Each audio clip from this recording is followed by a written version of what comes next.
அனைவருக்கும் வணக்கம். எங்கும் நிறைந்திருக்கும் குருவினர்களோடும் திருவினர்களோடும் அட்சலக்கண பദ്ധதியோட ஸ்ரீ குரு சிவகாசி காளிமுத்து. அட்சலக்கண பദ്ധதி அப்படிங்கிற ஜோட முறையில் அவருடைய பிறப்புகால லக்னம் எதுவாக இருந்தாலும் சரி, இன்றைய வயதின் தன்மைக்கு தக்க அவங்களுடைய உடல் வளர்வது போல் அவங்களோட ஜாதகத்துக்கிற லக்னமும் நகலும் வளரும் அப்படிதான் ஏஎல்பி அப்படிங்கிறது அட்சய லக்ன பദ്ധதி ஜோட முறை.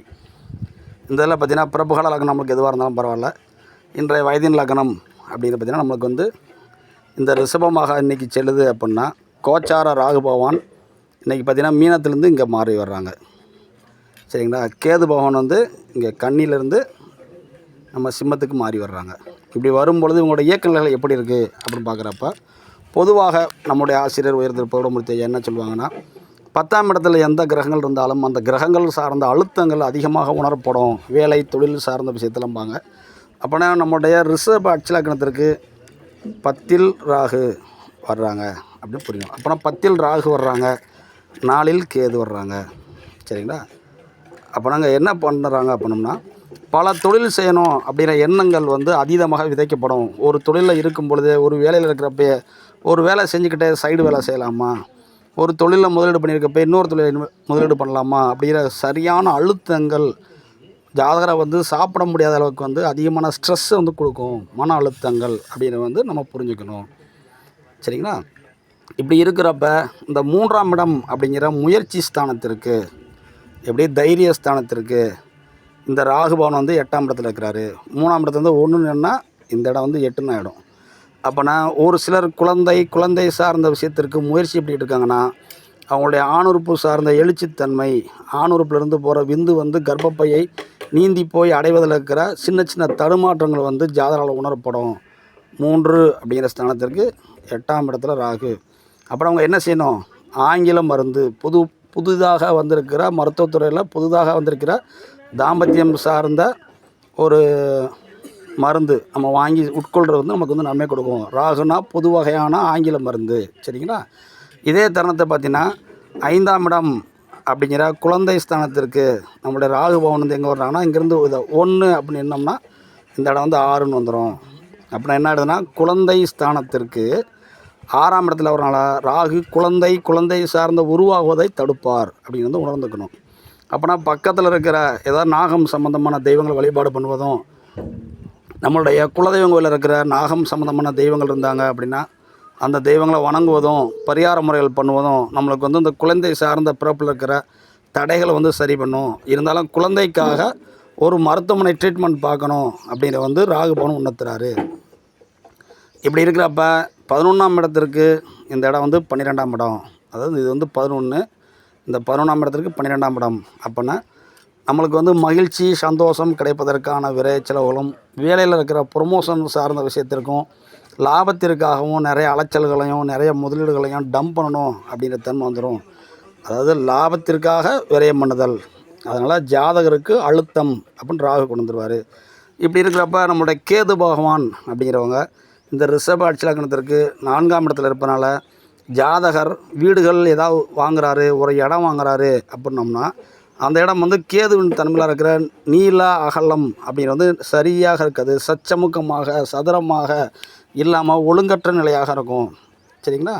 இதை வந்து நம்ம புரிஞ்சுக்கணும். அப்போ நம்ம ஒரு இடம் வாங்குகிறோம், ஒரு வீடு கட்டுறோம் அப்படின்னா அதனோட இயக்கங்கள் வந்து சரி இருக்காது. அது போக பார்த்திங்கன்னா சின்ன சின்ன பூச்சி இனங்கள் நாம் கட்டுகின்ற வீட்டுக்குள்ளே வந்து சர்வசாதாரணமாக வந்து போகும் அப்படிங்கிறதையும் புரிஞ்சுக்கணும். ஒரு சிலர் வீடு கட்டும் பொழுது பார்த்திங்கன்னா இந்த கரையாம்புத்து, இந்த செம்மண் புத்தும்பாங்கள்ல, இப்படிப்பட்ட இடங்கள் இருக்கும். தட்டி விட்டு வீடு கட்டணும் அப்படிங்கிற தன்மைக்கு ஆட்படும்.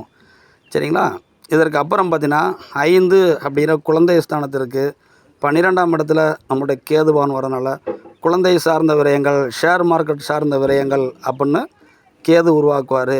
அதே தருணத்தில் இந்த 5ஆம் இடத்திற்கு 6ல் ராகு இருக்கனாலையும், அட்சலக்கணத்துக்கு 10ல் ராகு இருக்கனாலையும் ஷேர் மார்க்கெட் சம்மந்தமான முதலீடுகள், லாபம் சார்ந்த முதலீடுகள் ஏதாவது செஞ்சாங்க அப்படின்னா அது வந்து அதீதமான அழுத்தத்துலேயும் ஷேர் மார்க்கெட் சம்மந்தமான கடன்களையும் ராகு வந்து உருவாக்கி விட்டுருவார் அப்படிங்கிற வந்து நம்ம வந்து புரிஞ்சுக்கிடணும். அப்படின்னா ரொம்ப கவனமாக இருக்கணும். அதற்கப்புறம் பார்த்திங்க அப்படின்னா நம்மளுடைய 9 அப்படிங்கிற தந்தை ஸ்தானம், 7, 8, 9, இந்த 9 அப்படிங்கிற தந்தை ஸ்தானம், இஷ்ட தெய்வ ஸ்தானம், நம்மளுடைய பாக்கியத்திற்கு இது வந்து 8ஆம் இடத்துல வருது. இது வந்து 1ன்னு எடுத்தால் இது வந்து 8ஆம் இடம் ஆயிரும். அப்படிங்கிறனால தந்தை மகன் உறவு நிலையில் வந்து சின்ன சின்ன விரிசல் வருவதற்கும் பிராப்தம் இருக்குது. அதனால் நம்ம வந்து கொஞ்சம் கவனமாக ஹேண்டில் பண்ணணும். 11 அப்படிங்கிற லாபம், மகிழ்ச்சி, சந்தோஷம், வேலையில் இருக்கிற ப்ரொமோஷன், மொத்த பணம், இந்த விஷயங்களுக்கு நம்மளுடைய கேது பகவான் வந்து 6ஆம் இடத்த வந்துடுறாங்க. அதாவது 11 அப்படிங்கிற இந்த இடத்த வந்து நம்ம 1 அப்படின்னா இது 2ன்னு வரும்.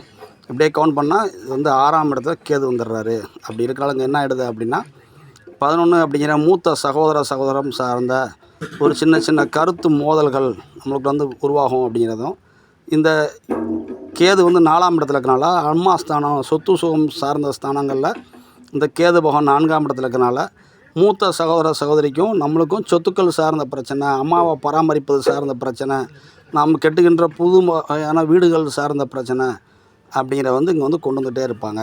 சரிங்களா? இதை வந்து நம்ம வந்து புரிஞ்சுக்கணும். அப்படி இருக்கிறப்ப நம்ம ஜாதகத்தில் வந்து ரிஷப அட்ச லக்னத்திற்கு சரிங்களா, நம்மளுடைய வருமானங்கள், நம்முடைய கடன்கள், நம்முடைய தொழில், இந்த ஸ்தானத்தை அனைத்துமே பார்த்திங்கன்னா இந்த ராகுபவன் வந்து நம்மளுக்கு வந்து இயக்குவார். சரிங்களா? அப்படி இயக்கும் பொழுது இவர் வந்து ஒரு 100% வந்து இயங்குவார். சரிங்களா? அப்படி இயங்குற தன்மையில் என்ன ஆகிடும் அப்படின்னா கடன்களை உருவாக்குவார், பிரச்சனைகளை உருவாக்குவார், தொழில் சார்ந்த அழுத்தங்களை உருவாக்குவார் அப்படிங்கிற வந்து புரிஞ்சுக்கணும். சரிங்களா? அப்போனா இந்த ராகு பகவான்கள் நம்மளுக்கு வந்து கோச்சார ரீதியாக 10ல் ராகு வருவதனால பல தொழில் செய்யணுங்கிற எண்ணங்கள் அதிகமாக உதயமாகும். குறிப்பாக பார்த்தீங்கன்னா ராகுவின் காரகத்துவமாக இருக்கிற ரசாயன பொருட்கள் சார்ந்த சரிங்களா, அதற்கப்புறம் பார்த்தீங்கன்னா பாலித்தீன் சார்ந்த உரம் சம்மந்தமான இப்படிப்பட்ட தொழில்களில் முதலீடு பண்ணுங்கிற எண்ணமும் ஜாதகருக்கு வந்து அதீதமாக இருக்கும். விரைவில் எளிதில் சம்பாத்தியம் பண்ணுகின்ற ஒரு இலகுவான தொழில்கள், அதாவது அதீத உழைப்பில்லாத ஆனால் வருமானம் வருகின்ற மாதிரியான ஒரு தொழில் சார்ந்த முதலீடுகள் பண்ணுவதற்கு ஜாதகம் வந்து அதிகமாக முற்படுவார். அதன் காரணமாக அழுத்தங்களை சம்பாதிப்பார். அதன் காரணமாக சரியான முறையில் உணவு சாப்பிட முடியாது அப்படின்னு வந்து நம்ம உணரணும். சரிங்களா? இப்படிப்பட்ட அற்புதமான ஜோடமுறை இந்த ராகு பயிற்சி சரிங்களா எப்படி கொண்டு போகுது அப்படின்னா ரிஷப அட்ச லக்னத்திற்கு இந்த 1.5 ஆண்டு காலங்கள் 30/5/2025 மாற ராகு பகவான் வந்து அதீதமான அழுத்தங்களை கொடுக்க போகிறார். தொழில் சார்ந்த அழுத்தங்கள் அப்படிங்கிறது உணரணும். இதற்கு என்ன செய்யலாம் அப்படின்னா உளுந்தங்களி சரிங்களா, உளுந்தினால் செய்யப்பட்ட வடை சரிங்களா, இப்படிப்பட்ட பொருள்களை உணவாக கொடுக்கும் பொழுதும் ராகுகால பூஜையில் போய் கலந்துக்கிட்டு அந்த ராகுகால பூஜையில் வர்ற பெண்களுக்கு சரிங்களா நம்ம ஏதாவது ஒரு தொண்டு செய்யும் பொழுதும் அவங்க வரவங்களுக்கு ஒரு அன்னதானம் மாதிரி பிரசாதம் தயார் பண்ணி கொடுக்கும் பொழுதும் நம்மளுடைய வாழ்க்கை நிலை வந்து பெரிய அளவில் முன்னேறும். அதே மாதிரி தெய்வ வழிபாட்டிற்கு கைங்கரியத்திற்கு தேன் வாங்கி அபிஷேக பொருள் கொடுக்கும் பொழுதும் நம்மளுக்கு வந்து நல்லபடியாக முன்னேறும். கணவனை இழந்த பெண்கள் அவங்க குடும்பம் கஷ்டப்படுற மாதிரி இருந்தாங்கன்னா அவங்களுக்கு ஒரு உணவு சாப்பிடுவதற்கு, ஒரு அன்னதானத்திற்கு இயன்ற உதவி பண்ணுவதும் நம்மளுக்கு வந்து நன்மை கொடுக்கும் அப்படி வந்து உணர்ந்துக்கிறோம். இப்படிப்பட்ட அற்புதமான ஜோட முறை இன்றைக்கி என்ன நடக்குது, ஏது நடக்குது, இப்போ இந்த செயல்கள் கோச்சார ரீதியாக நம்மளுக்கு ஆட்படணுங்கிற பிராப்தம் இருக்குது. இதன் தன்மையை உணர்ந்துக்கிட்டு நம்மளே தற்காத்து கொண்டு செல்லக்கூடிய அற்புதமான ஜோதிட முறை தான் நமது ஏஎல்பி அப்படின்னு வந்து நம்ம புரிகிறோம். அதாவது அட்ச லக்ன பத்ததி அப்படிங்கிற ஜோதிட முறை ஏஎல்பி. சரிங்களா? நம்மளுடைய சேனலில் இப்படி கொஞ்சம் சிம்பிள் வீடியோஸ் வரும். லைக் பண்ணுங்கள், ஷேர் பண்ணுங்கள், சப்ஸ்கிரைப் பண்ணுங்கள். இந்த ஜோட முறையை உருவாக்கிய நமது ஆசிரியர் உயர்திரு பவுளமுத்தையாக்கும் அவர் அழைச்செல்ற குருமாருக்கும் நன்றி சொல்கிறோம். அனைவருக்கும் நன்றி. வாழ்க வளமுடன்.